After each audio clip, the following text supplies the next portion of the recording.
తాళ్లరేవు మండల పరిధిలోని సుంకరపాలెం ద్రాక్షారామం రోడ్లో డ్రైనేజీ పరిస్థితి అధ్వానంగా తయారవడంతో ప్రయాణికులు తీవ్ర ఇబ్బందులు పడుతున్నారు.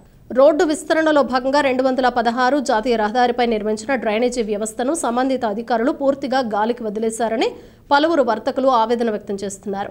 చుట్టుపక్కల ప్రాంతాల నుండి నిత్యం వేలాదిగా యానాం ద్రాక్షారామ రోడ్డు నుండి రాకపోకలు సాగిస్తారు. దీనికి తోడు విద్యా సంస్థలు ఉండటంతో సుదూర ప్రాంతాల నుండి వేలాది మంది విద్యార్థులు ప్రయాణిస్తున్న రహదారి అధ్వానంగా తయారైంది. అయినప్పటికీ అధికారులు పాలకులు పట్టించుకోకుండా నిమ్మకు నీరెత్తినట్లు వ్యవహరిస్తున్నారని ప్రయాణికులు విమర్శిస్తున్నారు. ఈ సమస్యను పరిష్కరించాలని గతంలో విద్యార్థులు వర్తకులు ఆందోళన చేసినప్పటికీ ఇప్పటివరకు సమస్య మాత్రం పరిష్కారం కాకపోవటం అధికారుల పనితీరు బట్టబయలవుతోంది. మురికి నీరు రోడ్డు మీద చేరటంతో ప్రయాణికులు వాహనదారులు తీవ్ర ఇబ్బందులు పడుతున్నారు. నరకయాతన అనుభవిస్తున్నామని ఆగ్రహం వ్యక్తం చేస్తున్నారు.